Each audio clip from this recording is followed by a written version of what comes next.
जहाजों को वापस लौटने पर मजबूर होना पड़ा है। बताया तो यह भी जा रहा है कि इन जहाजों में इराक से करीब 20 लाख बैरल कच्चा तेल आ रहा था। इस पूरे मामले को भारत ने गंभीरता से लिया है। फायरिंग की घटना के बाद विदेश मंत्रालय ने ईरान के राजदूत से बातचीत की है और इस घटना पर गहरी चिंता जाहिर की गई है।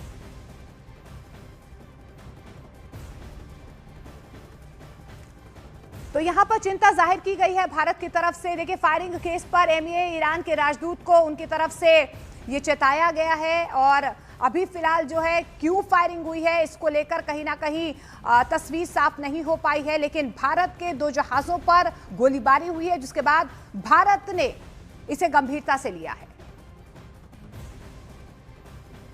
और हॉर्मुज में तनाव चरम पर पहुंच गया है। भारतीय जहाज पर हुई गोलीबारी ने अब तूल पकड़ना शुरू कर दिया है। विदेश मंत्रालय ने इस घटना को बेहद गंभीरता से लिया है क्योंकि ईरानी गनबोट ने बिना किसी चेतावनी के भारतीय सुपर टैंकर को निशाना बनाया है। चलिए इस मैप के जरिए आपको समझाते भी हैं कि पूरी घटना कैसे हुई है, कहां पर हुई है और कैसे यहां पर जो है अभी फिलहाल भारत की तरफ से इस पूरे मामले को गंभीरता से लिया जा रहा है। देखिए, दरअसल भारत का जहाज इराक से तेल लेकर आ रहा था, तो भारत का जहाज जो है वो इराक से तेल का ट्रांसपोर्टेशन कर रहा था। करीब 20 लाख बैरल कच्चा तेल यहां पर आ रहा था, ये खबर निकल कर आ रही है। शिपिंग मॉनिटर, टैंकर ट्रैकर्स और United kingdom maritime trade operations के मुताबिक जब भारतीय जहाज ओमान के पास से गुजर रहा था तभी ईरान के रेवोल्यूशनरी गार्ड्स की 2 गन बोट्स ने बिना किसी रेडियो चेतावनी के यहां पर फायरिंग शुरू कर दी। हालांकि देखिए, यह भी खबर सामने आ रही है कि राहत की बात यह है कि भारतीय जहाज और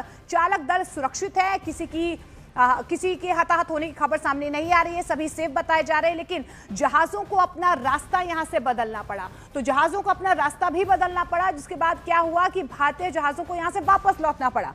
अब इस पूरी घटना पर भारत ने जवाब भी मांगा है। अधिकारियों ने कहा है कि घटना की जांच की जा रही है।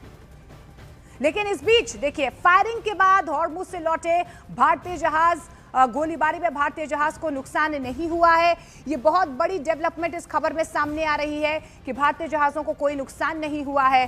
फायरिंग के बाद भारत में ईरानी राजदूत को तलब भी किया गया है। भारत ने जहाज पर फायरिंग का विरोध जाहिर किया है और ऐसे में ईरानी प्रतिनिधि का ऊपर तक बात पहुंचाने का भरोसा जो है वो ईरान की तरफ से सामने भी आया है। तो विरोध जाहिर किया गया है भारत की तरफ से, गंभीरता से इस पूरी घटना को लिया गया है और ऐसे में देखिए, ईरान के जो प्रतिनिधि हैं उनकी तरफ से भरोसा भी दिया गया है, सुनिश्चित किया जा रहा है इस पूरे मामले की जांच होगी।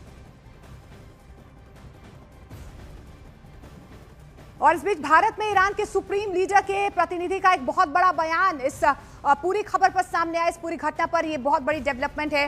हॉर्मुज पर डॉक्टर अब्दुल मजीद हकीम इलाही का यह बयान सामने आया है। भारत के साथ हमारे संबंध बहुत मजबूत है, थोपे गए युद्ध के कारण दोबारा बंद हुआ है हॉर्मुज। उम्मीद यह है कि बहुत जल्द हॉर्मुज एक बार फिर से खुल जाएगा। ये उनकी तरफ से जाहिर किया गया है कि ईरान और भारत के रिश्ते बहुत मजबूत है। एक बार फिर से उन्होंने उम्मीद जाहिर की है कि स्ट्रेट ऑफ हॉर्मुज जल्द खुल जाएगा। As you know, our relationship with India, it's very strong relationship, very good relationship, very strong relationship.